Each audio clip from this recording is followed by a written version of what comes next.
Selamat malam Indonesia, salam gotong royong. Bersama saya malam ini di channel Rembuk Beres bersama saya Muktidai di Cafe Lauk Kopi Mencong di daerah kekuasaannya Bang Argo DKR. Kalau ada Bang Argo seperti biasa kita bicara kesehatan. Tamu kita hari ini Bang Martani. Ya. Bang Martani teman sahabat dengan Bang Argo ya Bang ya. Jadi ada hubungannya bekerja sama sebagai relawan kesehatan di DKR ya Bang ya. Kawan seperjuangan. Kawan seperjuangan dari 2010. Bang Martani berkenalan dengan Bang Argo sebagai aktivis buruh ya Bang ya. Ya Waktu itu ya. Sama-sama menolak undang-undang SJSN. Yaitu tentang Sistem jaminan sosial kesehatan ya. Ya. Oke. Jadi menentang adanya jaminan kesehatan versi menentang RUU SJSN dan RUU BPJS. RUU BPJS karena tidak berpihak kepada rakyat kecil ya. Ya. Intinya seperti itu. Lebih kepada sistem kesehatan. Ya, dimana kalau BPJS itu kan sistemnya asuransi. Harusnya menurut dari teman-teman abang Ya, kesehatan itu jadi kewajiban negara. Harus dibayar oleh negara ya. Di ini ya, Ya, kesehatan ya. Baik, kewajiban negara, kesehatan, Di pendidikan. Jadi kewajiban negara. Oh gitu, siap. Tidak berbasis asuransi. Tidak berbasis asuransi. Kalau BPJS kan berbasis asuransi. Ada iuran. Ada iuran. Oh gitu. Oke, awalnya di situ. Ya. Jadi berdasarkan pengalaman Abang Martani sebagai aktivis buruh dan bertemu dengan Bang Argo ya. Ya. Kalau boleh sekilas itu pertemuan dengan Bang Martani dengan Bang Argo gimana tuh? Apa yang terjadi? Ya sebelumnya kan kita sudah bikin organ buruh waktu itu. Organ buruh. Dimana organ buruh itu kita beraliansi loh ya dalam nama bersama itu. Karena Doni itu apa sih namanya itu? Serabutan. Serabutan, Ya, oke. Serikat Rakyat Buruh tani dan nelayan. Buruh Tani dan Nelayan. Nah, berawal dari situlah DKR Bekerja sama. bekerja sama dengan kawan-kawan buruh di kabupaten melalui serabutan tadi Dalam rangka jaminan kesehatan ya. kesehatan. Nah, seiringnya waktu adalah yang namanya sistem jaminan kesehatan yang bernama BPJS. Di mana BPJS itu ada undang-undang SJSN, BPJS yang merugikan masyarakat juga merugikan kaum buruh. Karena kaum buruh itu terutama tuh bagi kaum buruh yang kontrakan Ya. tidak dibayarkan oleh perusahaan. Oh, itu makanya harus negara. Ya. Oke. Nah, kedua kawan-kawan buruh nggak tahu nih dampak daripada SJSN itu, BPJS itu lah, bahwa dampaknya akan merugikan mereka gitu. Dari sistem kesehatannya itu, jaminan kesehatannya. Sedangkan sebelum ada BPJS kan ada yang namanya jam sostek ya, jam sostek itu merata untuk pekerja. Ada yang namanya Askes. jam kesmas, Dan Kesmas. ada yang namanya askes, ada yang namanya asabri. Kalau jam kesmas kan sistemnya kan setiap warga negara itu berhak mendapatkannya dan dia nggak perlu bayar, nggak ada iuran bulanan, nggak ada, semua dijamin dan itu semua mendapatkannya. Dan akhirnya ketemu dengan Karena pada saat itu kita ingin menyuarakan nih penolakan JSN ini, penolakan BPJS karena sistemnya namanya gotong royong. Harus bareng-bareng dong maju. Nggak taunya yang digotong orang yang punya duit. Yang nggak punya duit nggak digotong. Oke. Karena dalam sistem ini kan yang punya duit yang diuntungkan. Mereka bisa bayar kok iuran. Bagi warga masyarakat. Buruh enggak ya Bang? Tidak pernah berpikir ya? Kebanyakan sih. Ya tidak semua buruh diikut sertakan BPJS.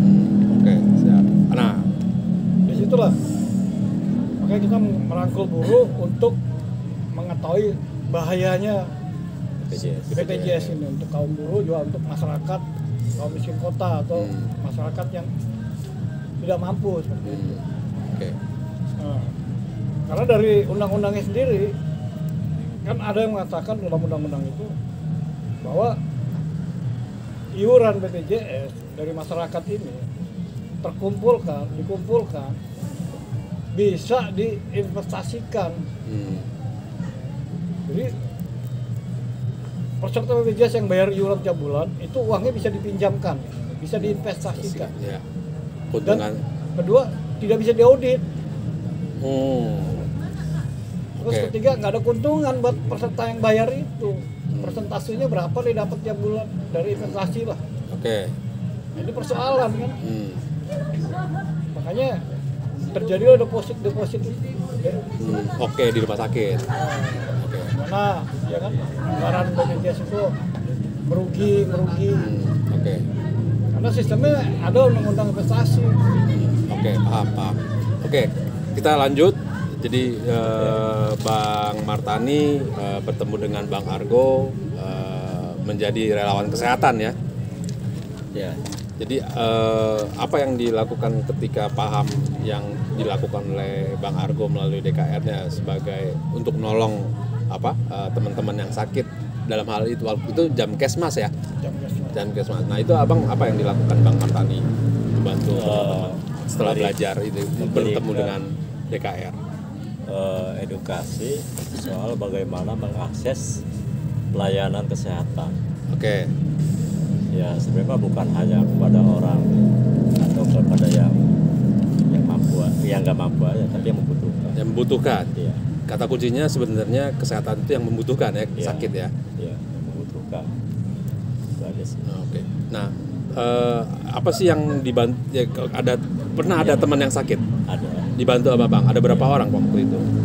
Pengalaman abang? Waktu pertama kali itu tahun 2012. Ya, kawan saya pun satu organisasi sama saya. Nah, kakaknya ini dia sakit dagunya panjang sampai sini lah.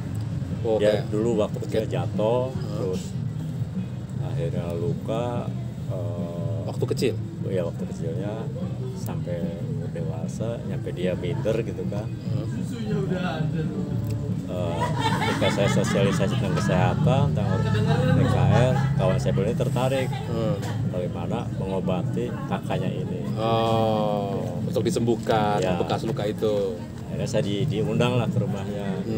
Saya datang ke rumahnya, saya jelaskan ke kakaknya. Saya ngebantu lewat ngasih uang buat obatin. Tapi jalurnya saya kasih tahu. Oh, diajar jalurnya. Ya, caranya saya kasih tahu. Itu dari mana? Taunya? Ya dari kawan-kawan DKR. Oke, lanjut. Itu kan. Diadvokasi dong, Abang. Ya, saya bantu. Ya, saya edukasi dulu tuh. Edukasi ini jalurnya, nanti kita kesini. Tetap saya koordinasi juga sama Pak Argo. Tahapannya apa aja. Tetap saya komunikasi. Jadi saya sebelum berjalan itu komunikasi dulu. Bukan setelah mentok baru komunikasi. Persiapan dulu, dirapiin dulu lah ya. Persiapan dulu. Itu yang salah. Jadi Bang Argo terima apa yang mau dibantu oleh Bang Argo selesai di pasien dan yang dibantu oleh Bang Martani, kira-kira gitu ya? Ya, saya lanjut ceritanya. Saya tetap koordinasi dulu nih sebelum berjalan itu koordinasi. Setelah PEPIK sepakat sama keluarga pasien itu soal prinsip advokasinya ya, tekniknya. Saya cuma dampingin, nemenin. soal ngomong, soal yang hadap dokter, yang hadap direktur rumah sakit segala macam, puskesmas, ke RT, ke lurah, itu keluarga pasien.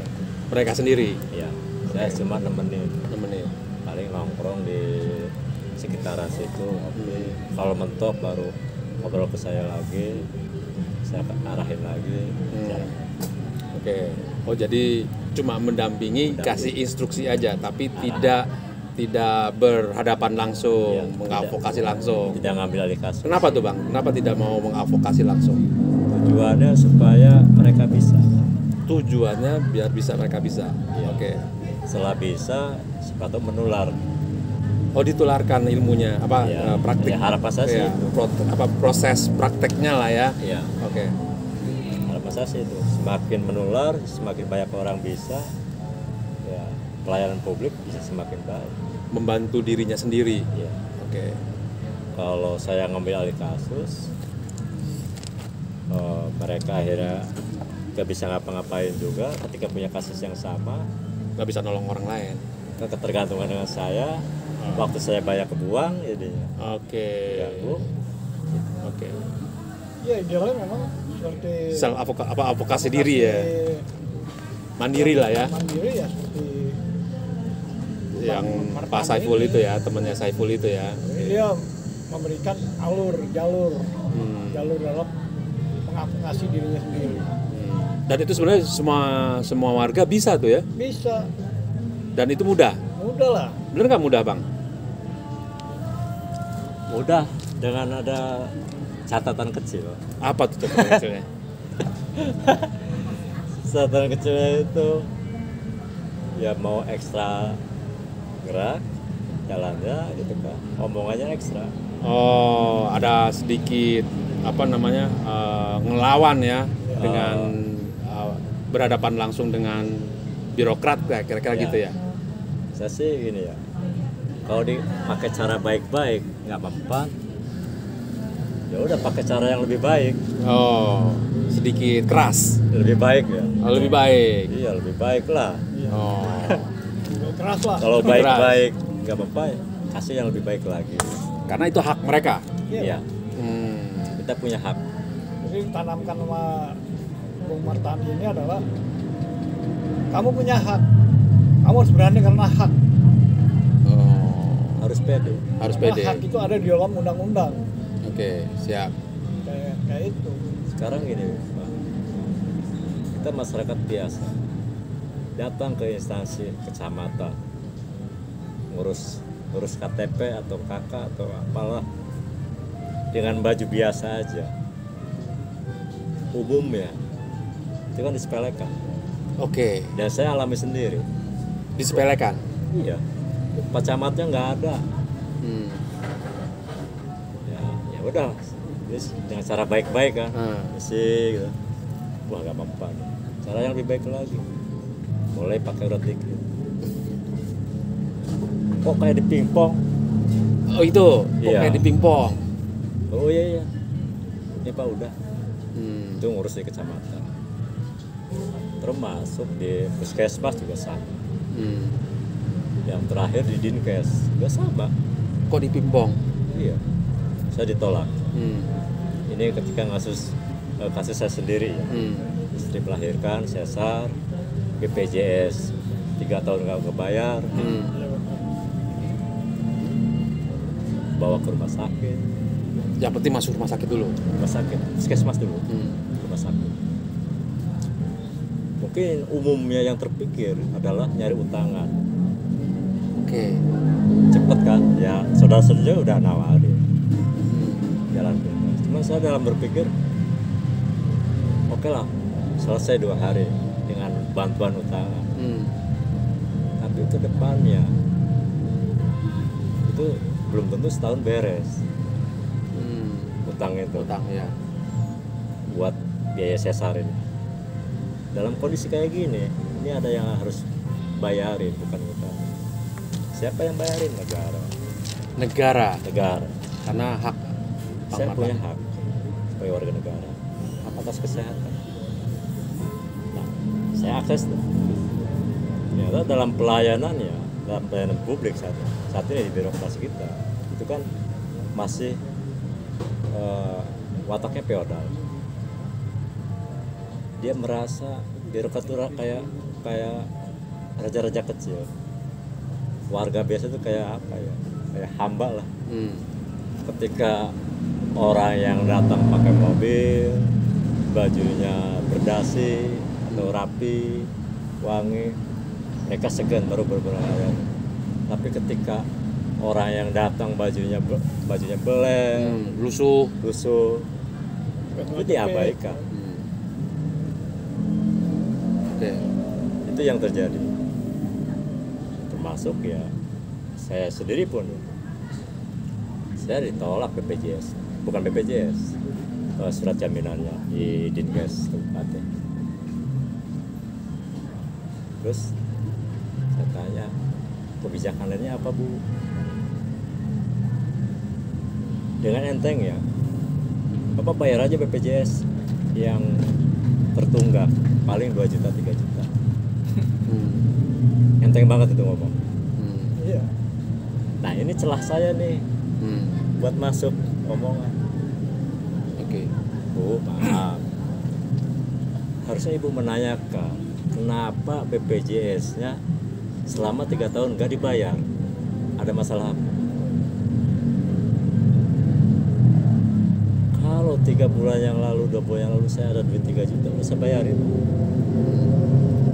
Yang Ibu harus tahu kenapa BPJS saya bisa bayar selama 3 tahun lebih. Gaji saya sebagai guru honorer itu 500.000. Cukup buat apa? BPJS 150.000 per bulan. Mau dibayarin buat BPJS? Gak mungkin, lapar, Gak mungkin gak kan? makan, Saya tinggalin sekolah, kasihan anak-anak. nggak sekolah. Tinggalin ngajar gitu, kasihan anak-anak gak ada gurunya.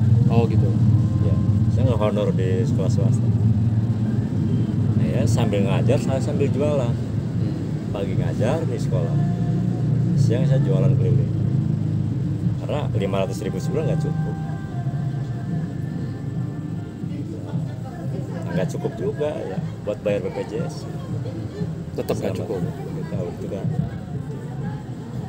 Saya ini baru satu. Tangerang ini udah ribuan orang nasibnya kayak saya. Iya Bapak bentar. 5 menit dia masuk ke dalam. Langsung saya ceramah di situ. Gini Pak. Kalau ngurus begini ya harus pakai urat leher dikit. Kalau baik-baik Nggak bisa. bakal dipingkong. Ya. Faktanya emang seperti itu. 5 menit kemudian datang si ibu itu, Pak udah 100% dibiayai. Selesai. Total biaya persalinan itu 11 juta. Tahun 2019 kemarin ya. anak saya yang ketiga. Dan problem ini saya rasa banyak, bukan hanya hampir banyak lah. Walaupun dia bekerja di pabrik, ini belum tentu dia punya BPJS. Ya bagaimana dengan pedagang-pedagang, tukang ojek, Iya. terus ya yang serabutan. Betul. Oke. Teknik yang dipakai oleh Bang Martani itu sebenarnya pengalaman ya. Ya. Jadi berbicara lebih baik ya, itu didapat pengalaman sebagai apa ya, aktivis buruh ya Bang ya. Nah sebagai aktivis buruh Abang Martani itu gini kan, penonton Rembuk Beres juga harus paham pengalaman sebagai aktivis buruh. Apa sih yang didapat sebagai aktivis buruh? Kenapa perlu punya pengalaman yang sama sebagai aktivis buruh yang istilahnya menjaga hak warga negara? Nah, kawan-kawan buruh itu sering lupa ketika di pabrik itu sebagai buruh, punya hak sebagai buruh, Kewajiban sebagai buruh. punya hak sebagai Oh, buruh, punya hak sebagai buruh. punya hak sebagai buruh. Mereka sadar dan mereka memperjuangkan haknya sebagai buruh. Itu pelajaran yang didapat. Tapi ketika di rumah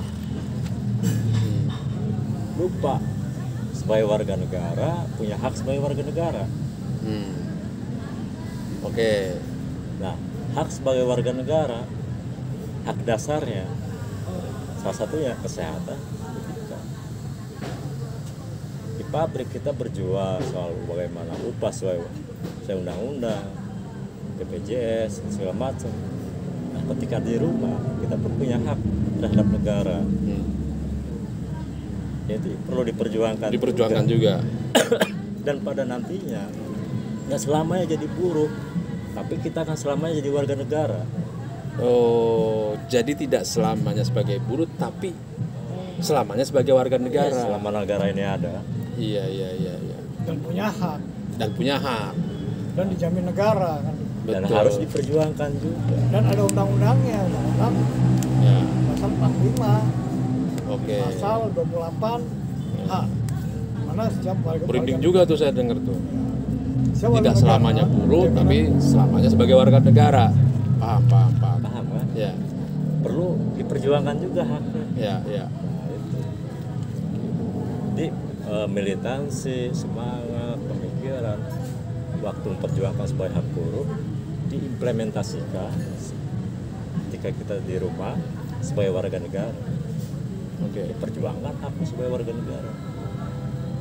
Nah, dalam kondisi kayak gini ya perjuangan. Oke. Itu yang lupa.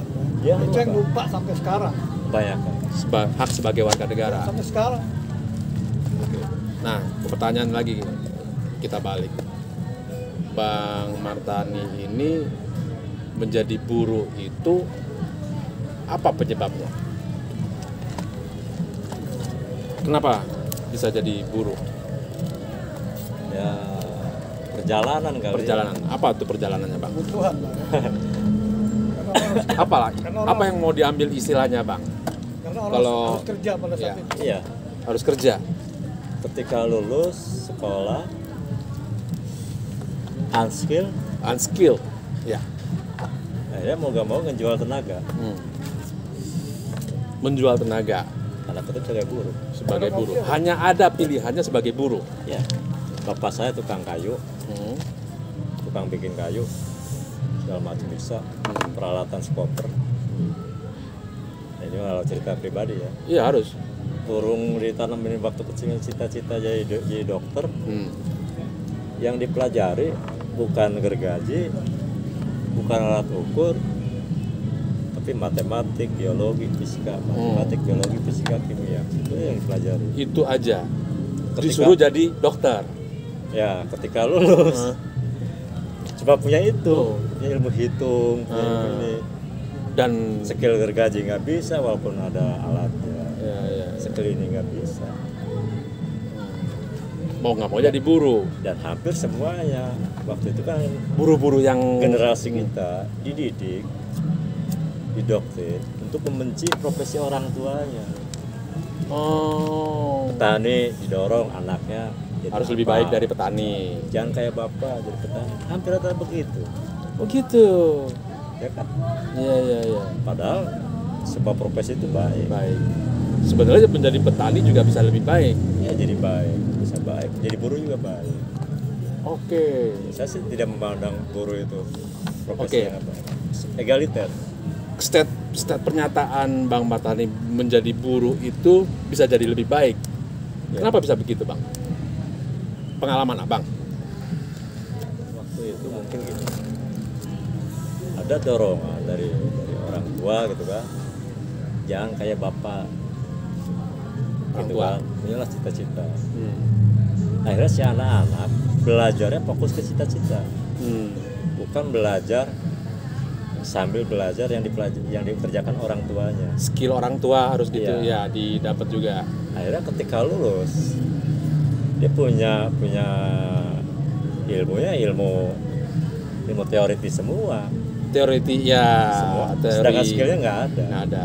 Ya. Harusnya Abang bisa skill jadi tukang kayu. Iya. Kalau dia bisa bikin ini bikin itu, mungkin nggak perlu Jadi buruh. melamar kerja ke orang lain karena udah bisa. Tukang kayu. Iya. Nah ini termasuk misal dagang atau apa. Oke, itu probabilitas yang sudah tidak terjadi lah ya. Iya.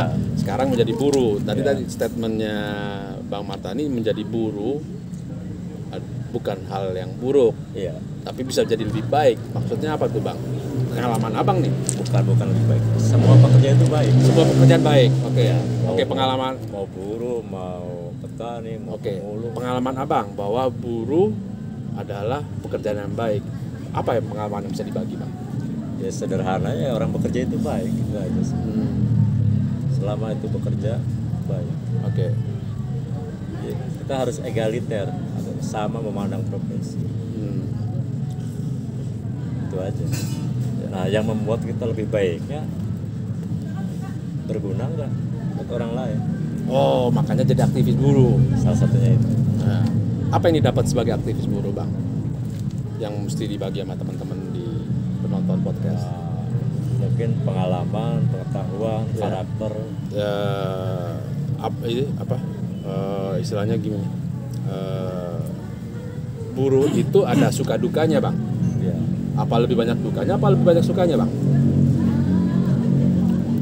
Ya, itu mah relatif sih ya. Kalau Relatif. Menurut Abang? relatif. Saya sih lebih ke ini.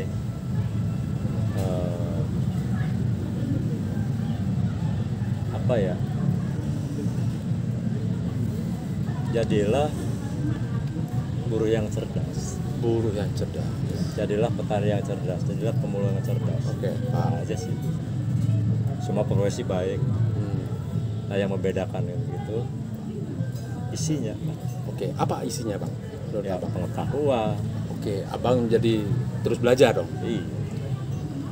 Apa yang dilakukan Ya, sebagai? dengan pengetahuan itu Hmm. kita bisa membantu diri kita. Oke. Apa yang terjadi sebagai buruh? Pengalaman Abang untuk memperbaiki diri, lebih jadi cerdas lagi. Ya, saya banyak belajar di organisasi, Belajar di organisasi. Manfaatnya banyak. banyak banget. Apa, Bang? Boleh bisa di-share, Bang? Satu aja yang paling penting. Ya, cuma mungkin tiap organisasi beda ya. Oke, Pak.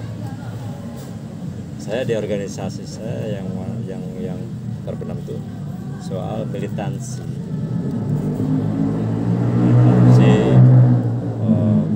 Militansi itu karakter berjuang. Berjuang. Bergerak, ya. Oke. Iya. Sampai tahun sekarang masih buruh? Kalau di serikat Masih serikat buruh. masih. Kalau profesi buruh? Ya, sekarang saya pekerja mandiri Pekerja mandiri. di Oke. percetakan. Percetakan. Oke, pengalaman apa setelah selesai jadi buruh? Ilmu buruhnya, dari serikat buruhnya, kemudian apa yang didapat sehingga menjadi pekerja mandiri? Ya kalau saya buka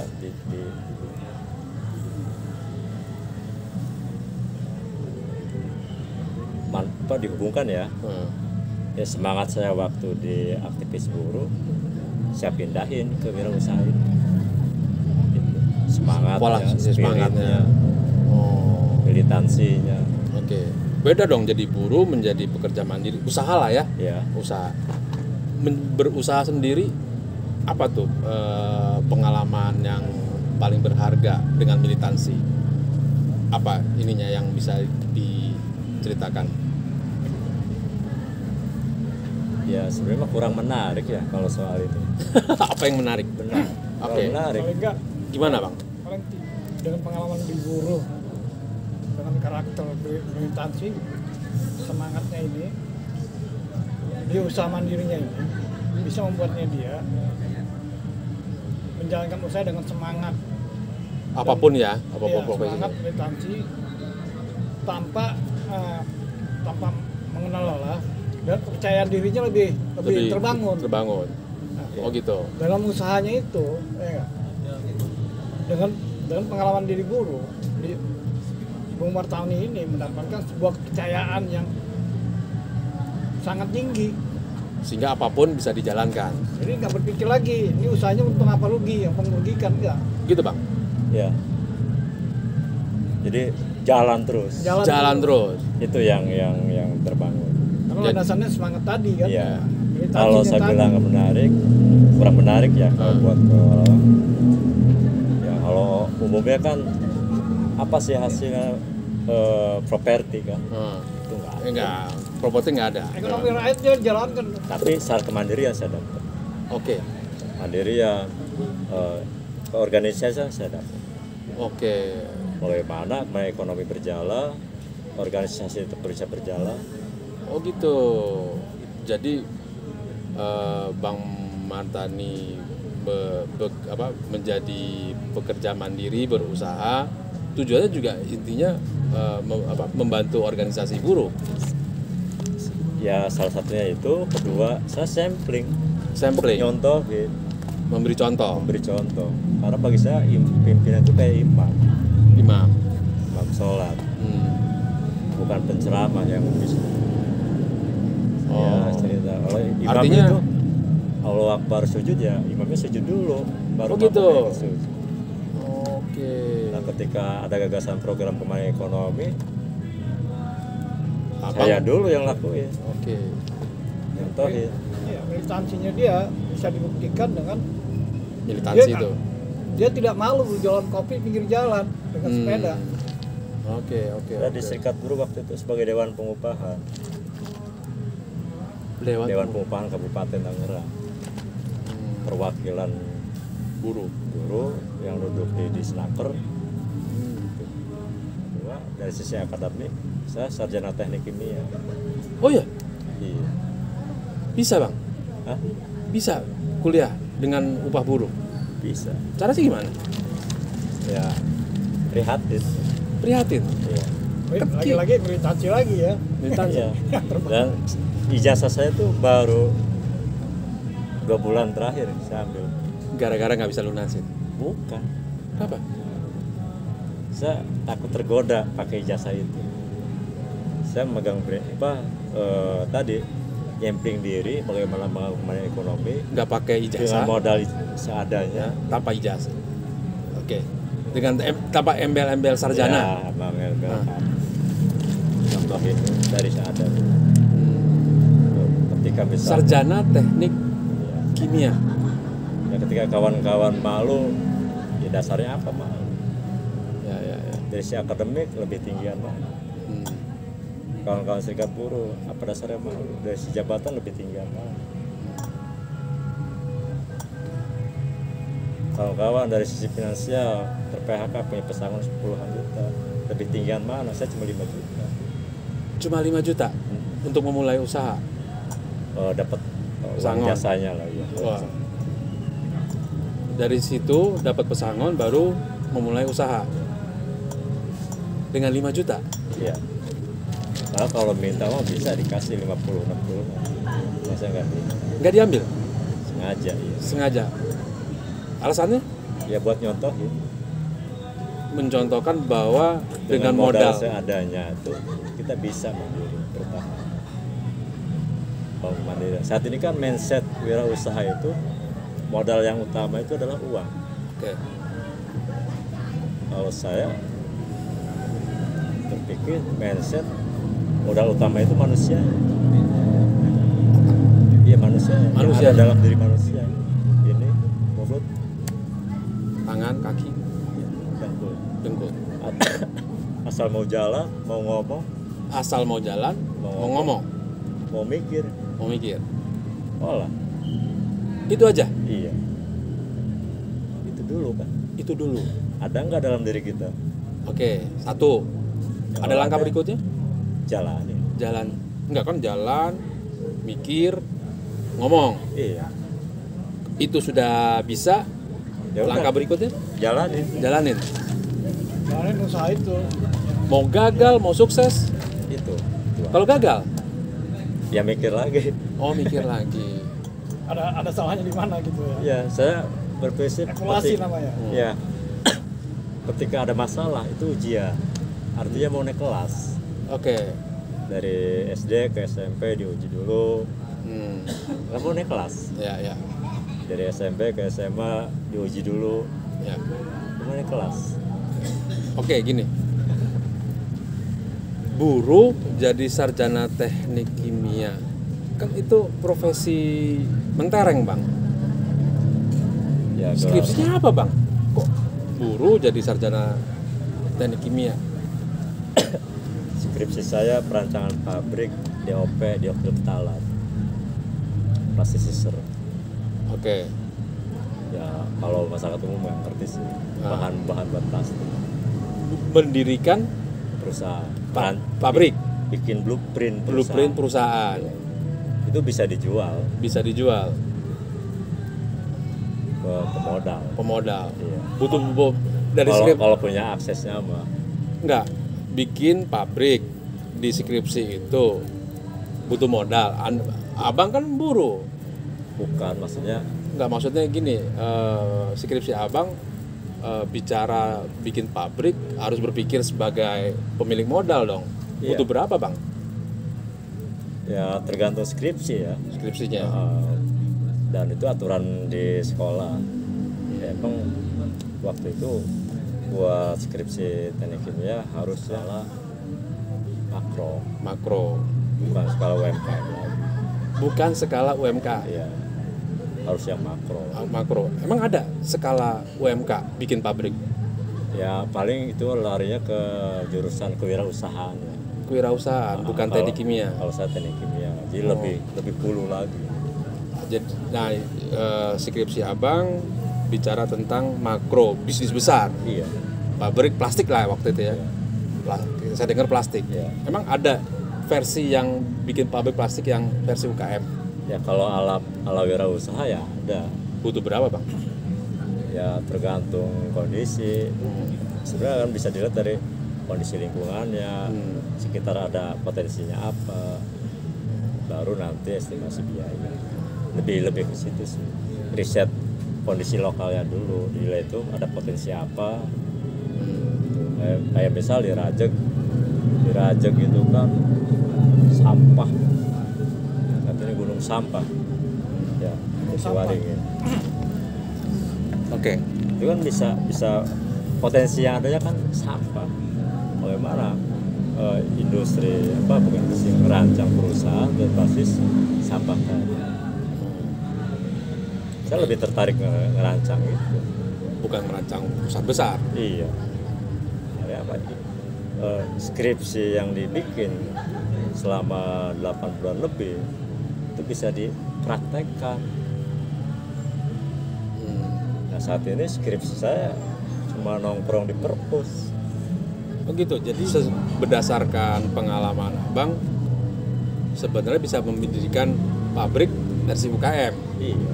Tapi yang dibuat adalah skripsi untuk perusahaan, jadi perusahaan gede. Iya. Tidak bisa dimanfaatkan. Iya. Tapi itu emang udah aturan sekolah ya. Aturan sekolah. Kita juga nggak bisa. Nggak bisa. Karena udah aturan ya. Teknik kimia. Kalau yang kecil-kecil namanya kewirausahaan. Oh gitu. Salah ambil jalur. Salah jalur. Tapi bisa dong, Bang. Bisa aja. Bisa aja ya. Ya, tapi waktu itu buka usaha itu juga kan, merintis usaha sabun cair itu. Ya. Oh ya, itu bener, Bang. Iya. Itu konteksnya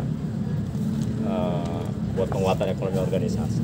Oh. Jadi 1.000 perak per botol buat organisasi, 3.000 perak buat kader yang menjualkan. Berapa? Masih jalan, Bang? Sekarang enggak, vakum. Kenapa vakum? Ya ternyata setelah masuk di UMKM resikonya jauh lebih gede dibanding kita demonstrasi. Oh. Iya. Resiko lebih besar dibandingkan demonstrasi. Resiko apa, Bang? Pelanggaran hukum. Iya, legalitas. Legalitas. Cuma masalah legalitas. Iya. Banyak UMKM kita itu yang mestinya udah berkembang karena alasan legalitas, akhirnya tutup. Oh, udah tutup ya sabun cuci? Ya bukan hanya sabun cuci, banyak yang lain-lain juga. Oh. Jadi karena mungkin keawaman masyarakat soal pentingnya legalitas, kedua emang kondisinya nggak mementingkan legalitas dulu, yang penting jalan dulu. Harusnya gitu kan, kalau kita bangun UMKM kan jalan dulu, legalitas sambil dicicil. Sambil dicicil. Nah, saat ini kan kondisinya ketika masih kecil dibiarkan, udah berkembang, baru dipukul oleh legalitas. Semua barang disita, orangnya dikandangin. Nah, waktu itu kalau usaha sabun kami diteruskan, resikonya saya di penjara. Karena alat disita semua. Itu ngeracik sendiri bahan-bahannya ya? Iya. Bikin sendiri. itu kali dicurigai kali ya. Ya karena termasuk ilegal lah. Belum persaingan dengan usaha-usaha pabrik besar yang sudah punya legalitas. Oh gitu. Nah, mereka bisa jatuh dong kalau ini ada industri kecil. Ya, sebenarnya mutunya lebih baik daripada mutu pabrikan. Oke. Dan itu persoalan UMKM itu ilegal. Persoalan UMKM. Dari relawan kesehatan dan aktivis buruh menjadi punya pelopor ekonomi kerakyatan UMKM dipukul sana sini cuma gara-gara backgroundnya buruh. Boleh nggak saya ngambil kesimpulan itu, Bang? Enggak juga sih ya. Kekuatan modal untuk membuat legalitas usahanya. Intinya balik lagi ke modal. Padahal kalau abang sendiri, kalau kita abang punya skripsi, sebenarnya modal bisa kecil loh kalau kita bangun industri. Ya ngikutin kondisi ya. Ngikutin kondisi. Okay. Jadi saya sih lebih ke material yang ada dulu apa, yang bisa diolah seperti apa. Melihat potensi lokalnya dulu. Dicermati. Iya. Kalau soal modal itu kan nanti. Modal sebenarnya nanti. Ya nanti. Tapi potensi lokalnya apa dulu? Oh gitu. Iya. Nah dengan begitu itu akan meminimalisir modal. Oke. Kebutuhan modal sebenarnya bisa dicermati, tidak urusan nanti. Iya. Oke. Kita tahan. Ya. Karena akan banyak yang harus kita dalami, terutama tentang pengalaman abang menjadi pelaku UMKM yang sebenarnya bisa jadi industri ya, Bang ya. Iya. Oke. Kita akan lanjutin lagi di podcast berikutnya bersama Bang Argo, Bang Martani untuk mendalami pengalaman-pengalaman Bang Martani membantu teman-teman UMKM, buruh, organisasi, hak jaminan kesehatan di podcast berikutnya. Selamat malam, salam gotong royong, sampai jumpa. Rakyat sehat, negara kuat. Yes. Thank you, Bang. Ini berapa tahun nggak ketemu,